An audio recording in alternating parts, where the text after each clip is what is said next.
Добрый день, шановне господарство. Рады знову до вас звернутися з лекцій, з циклу лекцій, присвячених епідемії на території Білорусі у 19 столітті. Сьогоднішня тема – епідемії і алкоголь на Градзеншчині у середині 19 століття. Гэтая тэма падаецца мне вельмі важнай і цікавай.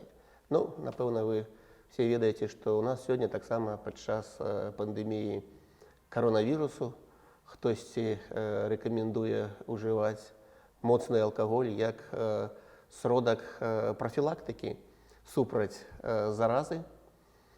Як выглядала з гэтым справа 170 гадоў таму назад, у сярэдзіне 19 стагоддзя, калі на тэрыторыі Беларусі, асабліва на нашай Градзеншчыне, таксама лютавалі эпідэміі заразных захворванняў.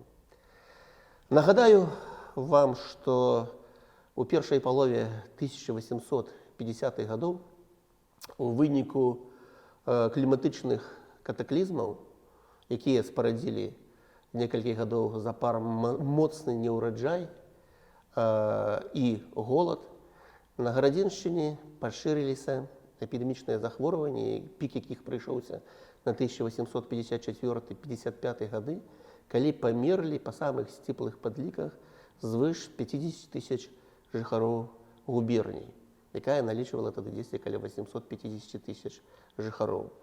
Толькі ад адной халеры памерла каля 20 тысяч жыхароў, пераважна сялян.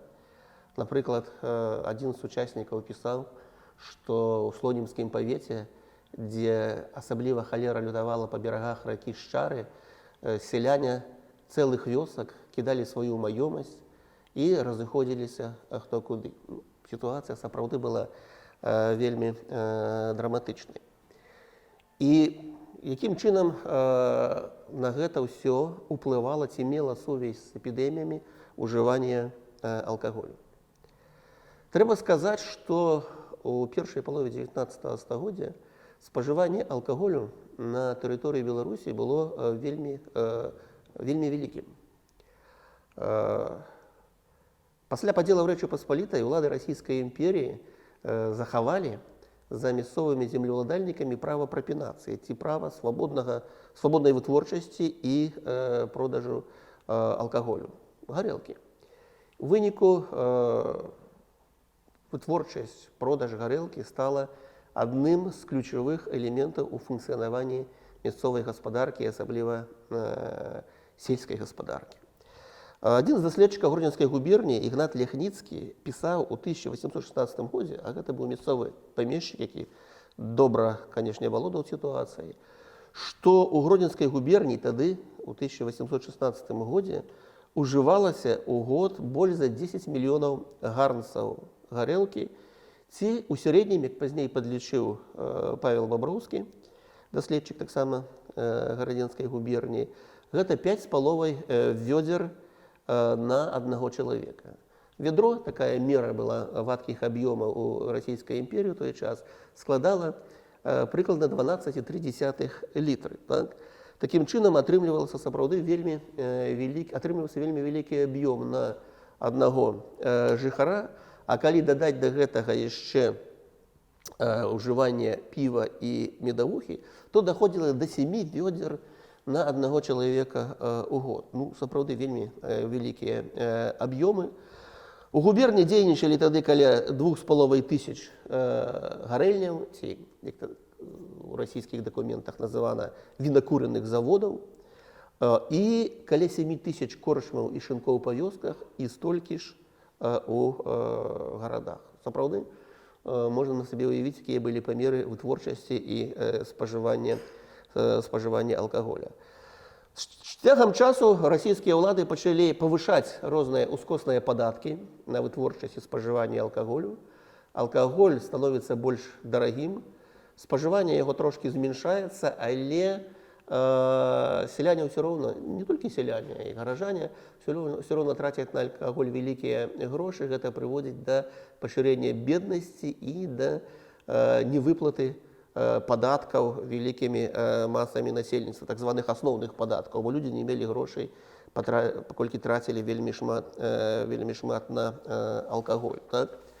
Ну, вось, напрыклад, у 1845 годзе у гарадах Гродзенскай губерніі налічвалася каля 70 тысяч жыхароў і 755 так называемых питейных заведений, ці месцаў, дзе можна было уживаць алкаголь. Ну, уявіце сабе, каб было зразумела, што, скажем, наша Гродна, гародня, у тым часе налічвала 17 тысяч жыхароў, і было тут 187 вот гэтых самых питейных заведений, ці одно вот гэтае заведение прыходзілася на 90 жыхароў. Сёння, калі мы улічым, скажем, колькасць насельніцтва нашага горада, то каб адпавядаць тым маштабам, тым лічбам, патрэбна было б, каб у нашай горадні функцыянавалі 3900 рэстарацый і бараў. То есть, видите сабе, в той же час у сельскай мясцовасці, у вёсках дзейнічала 4800 питейных этих заведений, пераважна корчма і шынкі.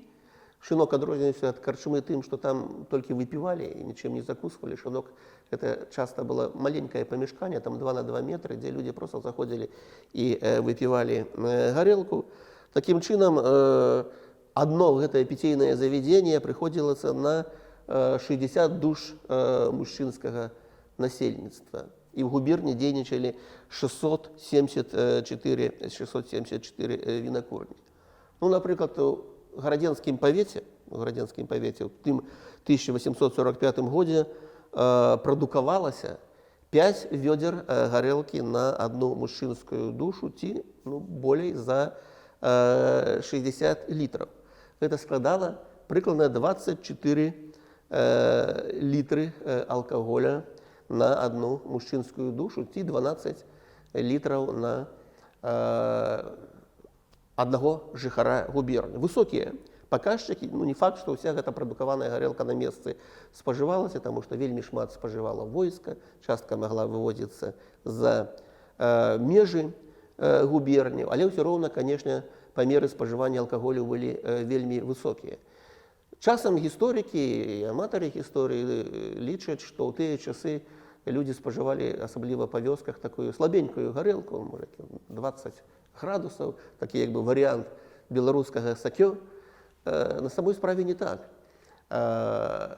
Пераважна у Гродзенскай губерні тады пераважала гарэлка, якую афіцыйна называлі ў расійскіх дакументах трохпробнае віно, і моц якога было 47,5 градусаў. Ці такі моцны трунк. Дарэчы, тады жыхары нашы ўжывалі больш моцны напітак, чым, напрыклад, у расійскіх губернях, дзе пераважаў так называны полугар, 38 градусаў. Такім чынам, на самай справе, гарэлка была вельмі моцная, і аб'ёмы спажывання былі вялікія. Гэта, канешне, стварала праблемы, асабліва калі здараліся неўраджаі і насоўвалася пагроза голаду, таму што на гарэлку пераганялі зерня, жытняе зерня, а потым усё больш таксама бульбу. З пашырэннем вырошчвання бульбы, бульба паступова ўсё большае месца займала ў вытворчасці гарэлкі. І літаральна, што ў часы голаду, калі харчавання не хапала, такая моцная вытворчасць алкаголю, она абвастрала праблему. У тым жа 1845 годзе быў неўраджай, з'явіліся адзнакі голаду і праяўляецца халера. І у выніку, напрыклад, жыхары, яўрэі Гродзенскага павета, ці ад імені яўрэйскага насельніцтва Гродзенскага павета, старшыні местачковых яўрэйскіх грамадаў, індурскай, скідзельскай, каменскай, мастоўскай, азёрскай і іншых, звярнуліся да губернатара з просьбай забараніць пераганяць на гарэлку бульбу. Я нават зацитую эту просьбу. В настоящее время по случаю неурожая все продукты чрезвычайно дороги и возвысились до такой цены, что жители не имеют даже чем дневно пропитаться. А как мы, евреи, одним для себя средством к содержанию предвидим картофель, которая урожайнее всех продуктов, каковую крестьяне начали было возить на базары для продажи в местечко, по большей части покупают от крестьян и помещики, но доставалась она и евреям. Ныне же помещики приказали крестьянам картофель по базарам не продавать, и всю, должно полагать, хотят воздержать для винокурения. Отчего она сильно подорожает, тогда мы, евреи, неминуемо должны с голоду пухнуть. Как же всякое сословие, протягивалось в этой просьбе, без водки обойтись может, а чтобы удержать всех жителей от совершенного голода, то цену на водку нужно возвысить, дабы менее оной купить. И всенижайше просим ваше высокоблагородие предоставить наши бедственные обстоятельства высшему начальству, чтобы мы, евреи, хоть картофелю могли поддержание иметь от голода. Так, сапраўды, еврейское насельніцтва, якое займалася гандлем і ремеслами, но оно особливо, конечно, в першую чергу сутыкалася з проблемой голода. Губернатор звярнуўся до павятовага прадвадзіцеля дваранства ці маршалка шляхты Романа Ляхніцкага, каб той даў адказ. Ну і той рашуча адмовіў, заявіў, што ні ў якім разе вытворчасць гарэлкі ці вінакурення абмяжоўваць нельга, тому что винокурение является вельми важным элементом сельской господарки, потому что адыходы от винокурения, ці бырда, ідзе на выкормліванне хатняй свойской жывёлы, на угнойванне палеткаў, і калі спыніць винокурение, то ў выніку просто сельская господарка придзе ў поўны заняпад. И, цитую, Ляхніцкі писал: если бы винокурение и было приостановлено, то в таком случае картофелем не воспользуются евреи, а таковой обратиться на корм скота. К сбыту же оного нельзя заставить владельцев, кои собственное и крестьян своих блага должны более иметь в виду, нежели нужды евреев, искавших только в разорении их собственных корыстей и выгод. Ну, тут характерно для, до речі, місцевих помещиків. Бачимо такий випад у бок євреїв, що вони корисні, тільки нібито свої вигоди шукають. Так? Вигоди від витворчості і продажу алкоголя мала вельми великі і держава. Держава весь час повышала ускосныя падаткі на вытворчасць і продаж алкаголю, і ўжо на пачатку 50-х гадоў гэтыя падаткі даходзілі па Гродзенскай губерніі да мільёну рублёў і перавышалі все іншыя падаткі, напрыклад, ад акцызаў, водкупаў на алкаголь дзяржава атрымлівала больш грошай, чым ад казённага адклада, ад прамых падаткаў на ўсё насельніцтва. То есть, напрыклад, піцейныя зборы, як тады казалі, на пачатку 50-х гадоў складалі до 80 копеек на душу насельніцтва, або 2 рублі 25 копеек на дарослага мужчыну, што перавышала звычайныя казённыя падаткі, якія плацілі тады жыхары губерні. Натуральна, што калі пачаліся вось гэтыя прыродныя катаклізмы на пачатку 1850-х гадоў, калі год за годам назіраўся страшэнны неўраджай і распачаўся голад, то ўсё ж такі вінакуренне пачало скарачацца, і алкагольныя напіткі пачалі, гарэлка, іншымі словамі, пачала даражаць.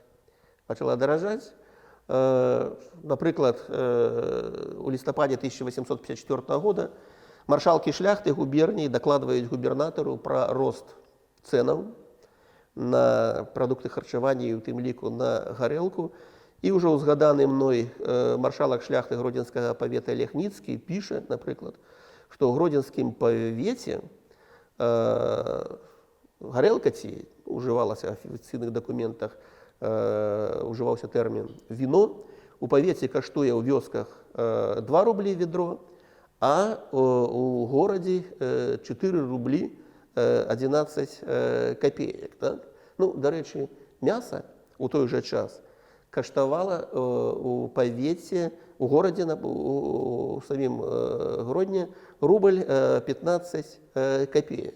Такім чынам можна падлічыць, што літр віна каштаваў тады 16 копеек у вёсцы і 33 копейкі у горадзе, а кілаграм мяса каштаваў 7 копеек. Ну, мясо это была яловичина, альбо свинина, больше яловичина йшла на продаж. Таким чынам, паўлітровая бутэлька віна, як гарэлкі, як сёння звычайна лічыцца у нас у паўлітрах, каштавала столькі ж, колькі кілаграм мяса. Так?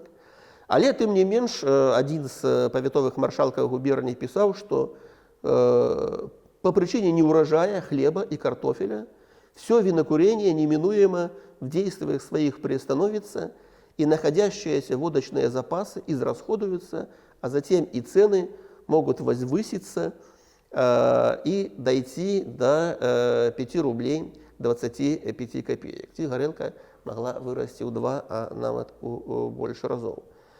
У выніку аб'ёмы вытворчасці алкаголя, в першую чаргу, конечно, гарэлкі, моцна скарачаюцца.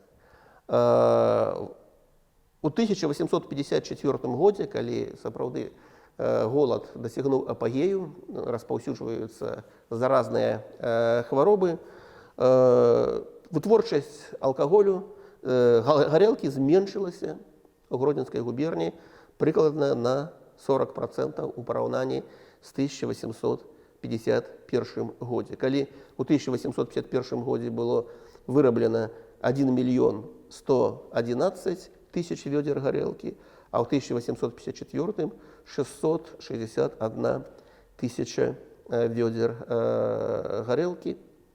И таким чином мы бачим вельми моцное зніжэнне, вельми моцны спад. И некоторые помещики просто, в сутнасці, зачиняют свои горельни, ці винокурни, и спыняюць вытворчасць гарэлкі, тому что селяне голодают и просто не хапае ні жыта, ні бульбы к людям, каб просто прокормиться, не кажучы ўжо пра тое, каб спажываць вялікія аб'ёмы гарэлкі. Даследчыкі таго часу, то той же самый Павел Бобровский, схіляюцца да меркавання, і, напэўна, такое меркаванне слушчанае, што вялікае спажыванне гарэлкі, яно, па сутнасці, толькі абвастрала голод і эпідэміі. Вялікае спажыванне моцнай гарэлкі у сукупнасці з недаеданнем і цяжкай працай, яно толькі аслабляла здароўе, імунітэт сялян, і ў выніку заразныя хваробы збіралі гэтае сваё страшэннае смяротнае жніво. Тым не менш, як толькі пачалі назірацца нейкія прасветы ў сітуацыі, як толькі ситуация стала полепшаться, урожай стал полепшаться, тут же помещики начинают нарощивать вытворчасць гарэлкі. Зноў жа, трэба паўтарыць, што гарэлка была ключавым сістэмным элементам у фальварачна-паншчыннай гаспадарцы. Трэба сказаць, што на самой справе тыя ж памешчыкі зараблялі уласна на самой гарэлцы не шмат. У 50-е гады з вядра гарэлкі, з гэтых 12,3 літра, прыбытак складаў уласніка вінакурні всього 15 копеек, толькі невялікі. Але, як я ўжо сказаў, гэтай бурдой адыходамі ад вытворчасці кармілі валоў, якіх вырошчвалі на продаж і прадавалі. Нарыхтоўвалася ўгнаенне для палеткаў. Таму на самой справе вінакурэнне з'яўлялася важнейшым ключовым элементам, адмова ад якога адразу зніжала даходнасць памешчыцкай панскай гаспадаркі. Ну і натуральна, што дзяржава была зацікаўлена ў вытворчасці гарэлкі, таму што атрымлівала ільвіную долю падаткаў ад менавіта гарэлкі. Бюджэт Расійскай імперіі, таксама як пазнейшыя часы бюджэт Савецкага Саюза, ў першую чаргу падпітваўся гэтымі так званымі п'янымі грошамі ці грошамі, якія ішлі ад розных ускосных, в першую чаргу, падаткаў на вытворчасць і продаж алкаголю. І таму у другой палове 50-х гадоў тут же мы бачым рэзкае нарошчванне вытворчасці гарэлкі. Але што вельмі важна і цікава, гэта нарошчванне аб'ёмаў вінакурення, вытворчасці алкаголю сутыкаецца на супраціў грамадства. Сутыкаецца на супраціў грамадства і гэты супраціў праяўляецца найперш у яўрэйскіх грамадах, у мястэчках, у гарадах. Як пісаў Павел Баброўскі, беднейшая частка яўрэяў пачынаюць ствараць братствы цвярозасці і калектыўна робяць, як ён пісаў, закляцце не піць водкі. Закляцце не піць водкі, альбо заключалі так званы хірым, калектыўная клятва не ўжываць гарэлкі. Так? То есть, з аднаго боку, і ўлада, і памешчыкі тады абвінавачвалі, напрыклад, яўрэяў вельмі часта, што тыя спаиваюць народ. На самой справе, сярод самых яўрэяў сітуацыя была вельмі неадназначная. Сапраўды, частка, хто займаўся гэтым гарэлачным бізнесам, зарабляла на гэтым, але значная частка беднейшая яўрэйскага насельніцтва таксама пакутавала ад гэтай гарэлкі, і менавіта беднейшае яўрэйства пачала барацьбу супраць гэтага. Гэтую ідэю братства ў цвярозасці і змагання з алкалізацыяй насельніцтва падхопліваюць і хрысціяне, у першую чаргу каталікі. Падхопліваюць каталікі, і тут вялікую ролю адыграла каталіцкае духавенства. Спачатку на тэрыторыі сучаснай Літвы пачынаюць актыўна пры падтрымцы, в першую чаргу, парафіяльных ксяндзоў узнікаць братствы цвярозасці сярод сялян. Сяляне збіраюцца звычайна каля касцёла ці ў касцёле і таксама прымаюць калектыўную клятву не піць гарэлку. І, як пісаў Павел Бобровский, возникшие братства трезвости, которые начались в Ковенской губернии, быстро следовали на восток, имея в своем основании цель весьма высокую. Гэта страшэнна напалохала і памешчыкаў, і дзяржаву, паколькі падрывала і панскую гаспадарку, і падрывала сістэму дзяржаўных падаткаў. Улада спрабуе рэпрэсаваць гэтых актывістаў, гэтых братстваў, спрабуе іх забараняць, спрабуе прымусіць, па сутнасці, прымусіць людзей піць гарэлку. Но тут трэба яшчэ адзін вельмі важны момант падкрэсліць. Гісторыкі даўно звярнулі ўвагу адносна розных гістарычных перыядаў, адносна самых розных рэгіёнаў свету, што ў тых грамадствах, дзе шырока пашыралася прымусовая праца, дзе шырока выкарыстоўвалася так званая пазаэканамічны прымус. Алкаголь служыў менавіта важным сродкам падтрымання гэтага прымусу.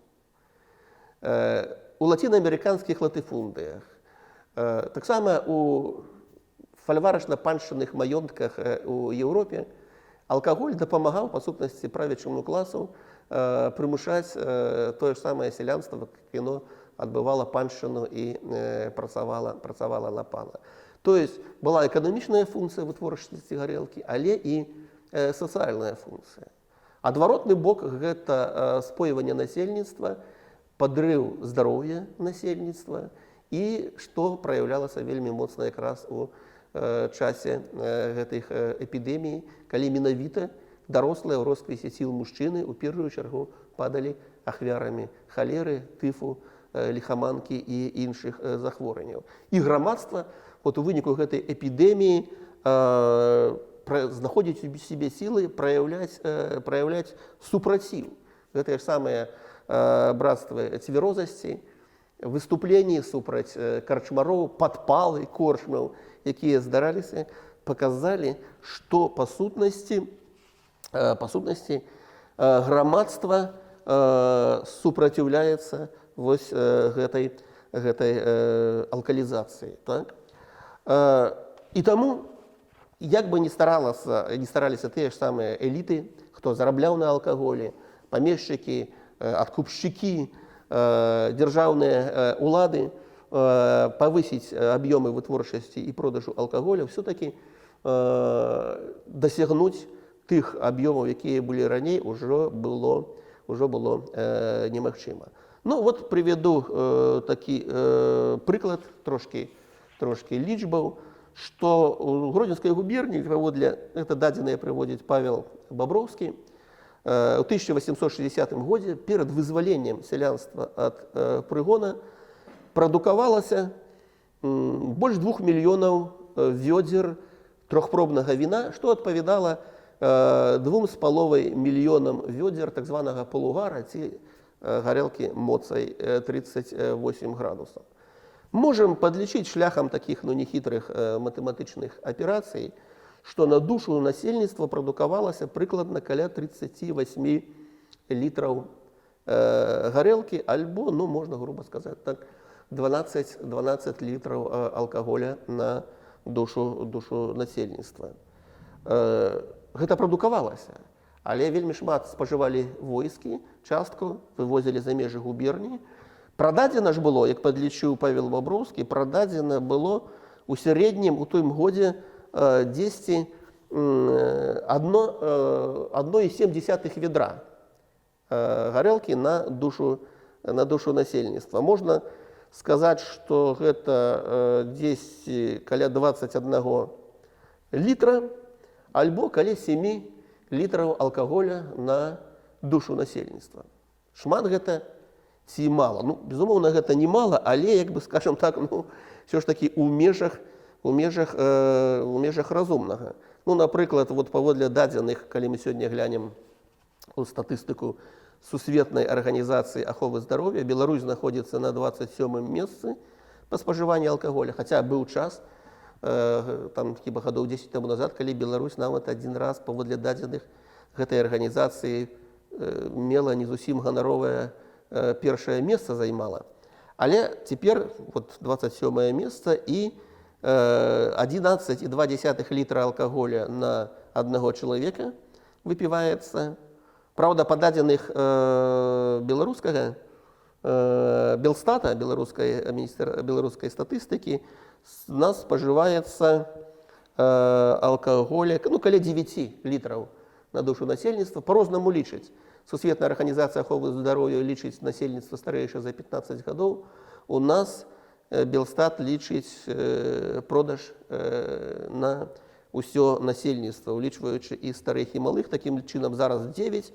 Тады ў Гродзенскай губерніі прадавалася каля 7 літраў, як бы, ну, не самыя страшэнныя паказчыкі. І пасля вызвалення ад прыгоннай залежнасці спажыванне алкаголя паступова, але працягвае зніжацца, што сведчыць пра тое, што вольны чалавек, калі ў грамадстве ўсё ж такі павышаецца прастора свабоды, і чалавек адказны за сваю сям'ю, за сваю гаспадарку, ён пачынае з цягам часу спажываць менш алкаголя. Гэта тэндэнцыя ў нас на Гарадзеншчыне, яна працягвалася, ну, па сутнасці да сярэдзіны 20-го стагоддзя. Спажыванне алкаголя зноў пачало расці у савецкія часы, але гэта ўжо, як кажуць, іншая гісторыя, чаму так адбылося. Так? Ну, яшчэ тут ёсць такі цікавы момант. Мы гаворым увесь час пра гарэлку, так? Тым не менш, прадукавалася таксама і піва у Гродзенскай губерніі. І на той же самы 1860 год, паводле падлікаў Павла Баброўскага, у Гродзенскай губерніі прадукавалася піва прыкладна ведро на чалавека, ну, альбо 12,3 літра на чалавека. Безумоўна, гэта прыблізна. І Баброўскі піша, зацитую тут: «Употребление пива, особенно в западной полосе Гродненской губернии, сильно распространено, как между евреями, так и между крестьянами. При образовании братств трезвости все отказавшиеся от водки обратились к пиву». Хотя вытворчасць піва была не вельмі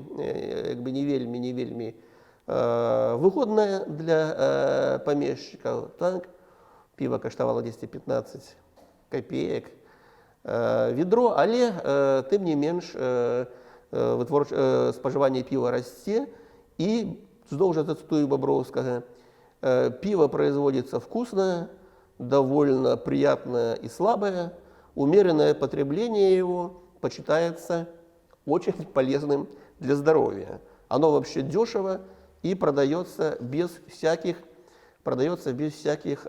затруднений. Так? Ну, яшчэ што цікава, што значыцца пасля таго, як пачалі масава ўтварацца гэтыя братствы цвярозасці, то сябры гэтых братстваў адмаўляліся ад гарэлкі, але, аказваецца, звярталіся да піва, як азначае Бобровскі. Такім чынам, падсумоўваючы нашу размову, хацелася што звярнуць увагу, што актыўнае спажыванне алкаголя ў вялікіх аб'ёмах, якое націралася ў Беларусі, і ў тым ліку на Гарадзеншчыне ў першай палове 19 стагоддзя, толькі ускладніла, толькі значна ўзмацніла гэты страшэнны ўплыў голада і распаўсюджання хваробаў. І што вельмі важна, што грамадства здолела, само грамадства, без уладаў, без дзяржавы, змагло знайсці сілы, каб супраціўляцца гэтаму, і само грамадства пачынае змагацца з алкагалізацыяй супраць навязвання яму масавага спажывання алкаголя. У гэтым мне бачыцца таксама вось той пазітыўны момант, пазітыўнае наступства эпідэміі. Бо, як мы з вами гаварылі на мінулай лекцыі, пандэміі в гісторыі чалавецтва прыносілі страшэнныя беды і няшчасці, але вельмі часта мелі і пазітыўныя наступствы. І ў гэтым плане можна убачыць, што гэтая пандэмія, па сутнасці, першай паловы 50-х гадоў, яна адыграла і станоўчую ролю ў зменшэнні ўжывання алкаголя нашымі прапрадзедамі ў Гродзенскай губерні, якое зменшэнне яно стала такой трывалай уже тэндэнцыяй у другой палове 19 стагоддзя. Думаю, што на сённяшні дзень таксама варта адмовіцца ад ідэй выкарыстоўваць алкаголь у барацьбе з каронавірусам. Ну, на гэтым я хацеў бы завершыць нашу сённяшнюю кароткую лекцыю. Хачу пажадаць усім моцнага здароўя ў гэтыя нелёгкія часы і, канешне, павіншаваць вас, шаноўныя спадары, шаноўныя сябры, са светлымі велікоднымі святамі і перажыць нелёгкія часы заразы ці пандэміі. Всяго вам найлепшага.